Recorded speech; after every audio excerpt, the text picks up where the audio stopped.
Hare Krishna. Namaskaram to all. I am Parashuram from Bharatiya Haridasa Sahitya Vidyalaya. In this series of discussions, we will have the subject BHAGAVATA SARODDHARA.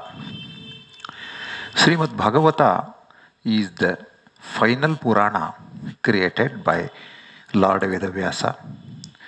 Vedavyasa is the incarnation of Lord Vishnu itself. It is full avatara.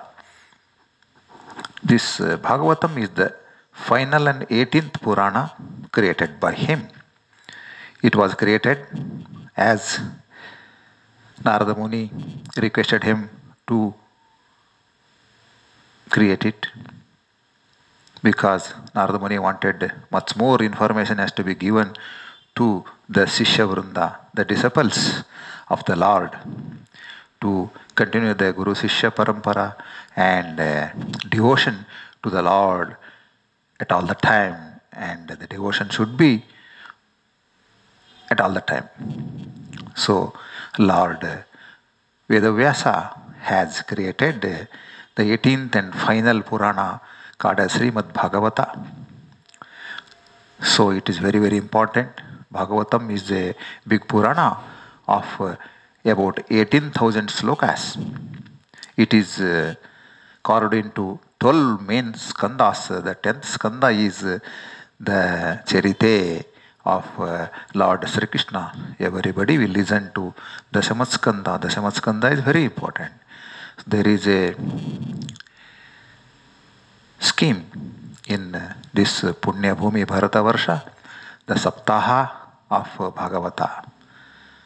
Wherever we go in this river Ganga belt, river Yamuna belt, and the North India especially, wherever we go, there will be a Bhagavata Saptaha will be going on at all the places in our India. It is also famous in South India, but we will find little less Bhagavata Saptahas in South India. But in North India, we will find plenty of Bhagavata Saptahas at any given point of time. The Bhagavata chanting, understanding everything will be very difficult because it is a big. All the Trimatastha Acharyas of Advaita, Vishishtadvaita and Advaita has given much importance to Bhagavatam. To say Sriman Madhvacharya has commented on Bhagavata, it is a very big commentary, Bhagavata Tatparya Nirnaya. Any doubts arising in the Bhagavata and Bhagavata sentences, he clarified it wonderfully. One has to go through the Bhagavata Tatparya Nirnaya so that his mind will be very clear to interpret, to understand the Bhagavata. But the entire study of Bhagavata, entire this pravachanaas and all the things, it will take much more time. For ordinary person in this rush world, in this materialistic world, it is very difficult because a person has to maintain his family has to maintain it. He has to feed his family. He has to do the work to earn. So in such a fast life, one cannot complete his study of Bhagavata because it takes time, lot of time. By thinking this great Swami, Sri Vishnu Teertha Swamin has pity on persons like us, a common man.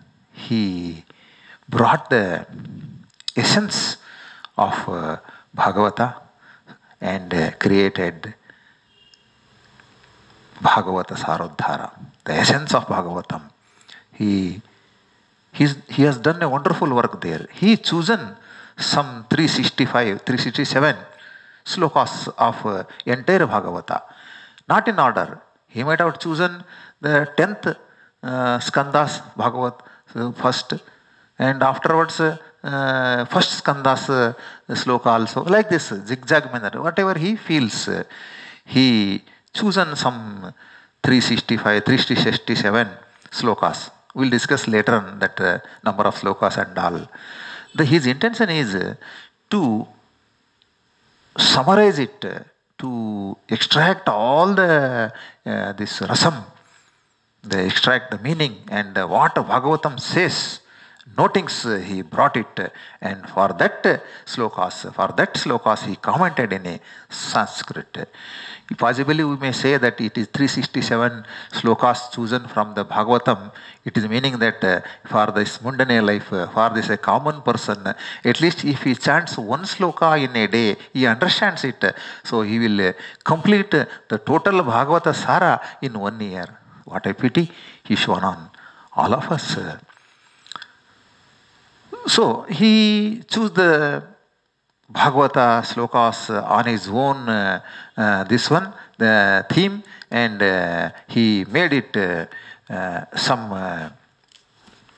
to say, prakaranas. Prakaranas he made totally 30 prakaranas. All these 365, 367 or whatever they may be, sometimes somebody says it is 361, 71 slokas. He put them in 30 prakaranas. And by reading that 30 prakaranas, we will have the knowledge of Bhagavatam. What says the essence of Bhagavatam, we can grasp. So such a great work he has done. He contributed to us. This Madanuru Vishnu Teertha's book, this 367 slokas, the Bhagavata Sara, has been published in many places. What as per my collection, the oldest one is published somewhat during 1928 by Sri Susarla Srinivas Rao, a retired deputy collector, Ramarao-pet, Kakinada, Andhra Pradesh. It was published as Bhagavata Hrudayam in Telugu language. What I feel, it was first published in Telugu language. And in same person, during next 2 years, in 1928, he published Bhagavata Hrudayam in Telugu language. And during 1930, he wrote English. He published it in English. He translated it into English, called as the Heart of Bhagavatam. Because many people, those who are not knowing Telugu, and also it was required for Kannada people also. So he thought of writing it, translating it into English, and he translated it. To our benefits, the Tirupati Tirumala Devasthanam, TTD, it has published again that same, they republished it during 1980. So it was very useful for the people who are collecting and who want to study in English. As far as this our Karnataka is concerned, because this Vishnu Teertha is in Karnataka, Sri Madhvacharya is from Karnataka, Dvaita philosophy started from Karnataka. As far as our Karnataka is concerned, what I feel, this Davangere chapter has done enormous, wonderful work. The famous advocate Sri Bhimarao, what I feel, he published this Bhagavata Sarodhara during 1950s, and it has took many editions, 59, 76, 80, 85, 90, 92, 20, like this. Now also we are finding this Bhagavata Sarodhara from Davangere chapter. We should be indebted to the famous advocate Sri Bhimarao. He himself was a great scholar of Madhva philosophy, scholar of Sanskrit, scholar of Kannada, and so on. Here I should not forget to mention this contribution towards the Bhagavata Sarodhara from our Haridasa Sahitya point of view.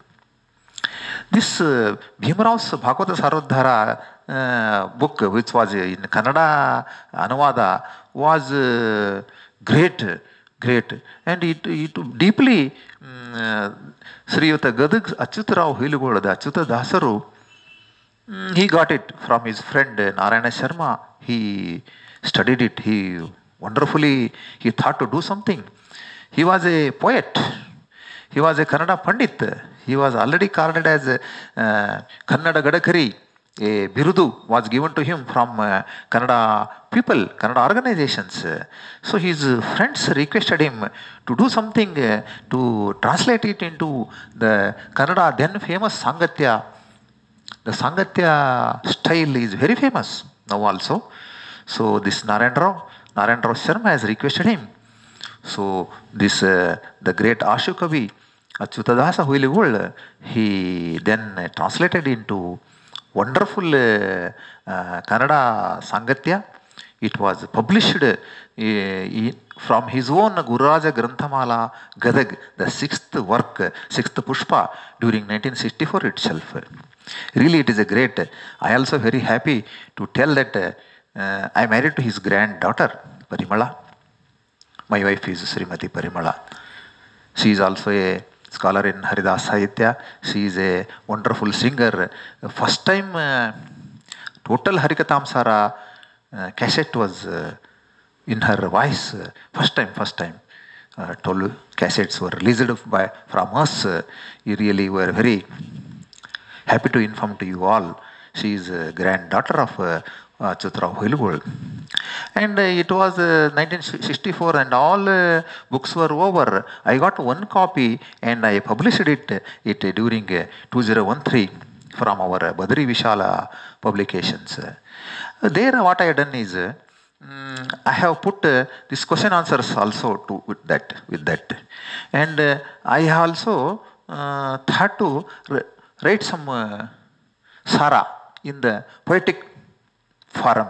So I created some poems on each prakarana, and many songs were also sung by Srimati Parimala Parashuram. So now it is also a textbook. This Bhagavata Sarodhara is a textbook to our Bharatiya Haridasa Sahitya Vidyalaya MA students. People who are interested to have it, they can contact me. Few copies are still with us for publics. So you can very well contact to us. In Sri Bhimarao's Avrutti, the 296th sloka itself contains 1, 2, 3, 4, 5 slokas. So they have taken it as 367 total slokas. Whereas in Kakinada, Telugu and English Avrutti, they have separated that 4 slokas, so they taken as 371. So whatever it may be, it is 367 or 371. All are included in total Bhagavata Sarodhara, small book. It is a very wonderful book. Really, it is a great work. This Sangatya, during this in Sangatya of Huilgala Achyutadasa, one can sing it. Wonderfully, one can sing it in this Sangatya language. You can follow the tone of to say Tugire Rayara Tugire Yatigala. In that tone, we can go, or this Lakshmi Shobhana tone also, we can go for that Bhagavata Sarodharam of Achyutadasaru. This Vishnu Teertha, he born during 1756 AD. He says there is a quoting that he got studies, Shastra studies under I.G. Acharya. Then he took his household life, he married life, and he approached then Satyavara Swami of famous Uttaradi Mutt and took sannyasa. He became Vishnu Teertha, and there he started his sannyasa life, sannyasa life, the ascetic life. He stayed at Munuvalli in the banks of Malaprabha river of this, to say that Saudati Ramdurga of Belgaum, and led a pious life. And afterwards he shifted to this Kushavati river, this Madanuru of Koppala side. He wrote many works, a lot of works at his credit, a gloss to Sudha Naya Sudha and a gloss to Tattva Prakashika, a great work Bhagavata Sarodhara that we are going to have a discussion here. Adhyatma Rasaranjani, Chaturdasi, Shodasi, and all wonderful works that we have to discuss. We have to discuss it. Great works of the Sri Vishnu Teertha Swamigalu. We will call him as Adavi Swamigalu. He, next to say that he taught Nyaya Sudha 100 times to his pupils. It is a really great thing. Teaching 100 Nyaya Sudha, the Mount Meru of Madhva Siddhanta, teaching 110 times, a great world record. It is a great world record. He left his Parthiva Sharira, he left this world during 1728. During 1806 AD, that's 1728 is Shalavanshaka, and AD 1806 Kristashaka. AD, he left us, gone to Vaikuntham. The great person, great Swamin. We have to go through this, surely we have to go through this Bhagavata Sarodhdhara, and it is a very important book, important topic that we'll take up now. This is initiation of Bharatiya Haridasa Sahitya Vidyalaya, Bangalore. We are in the service of Haridasa Sahitya for the last 25 years. I request you all to subscribe to our YouTube channel and support us. If anybody wants to contribute to our Vidyalaya by Tanu Mana Dhana, we can do so. The details of our bank account is given in the description. Thank you. Hare Srinivasa. Hare Krishna.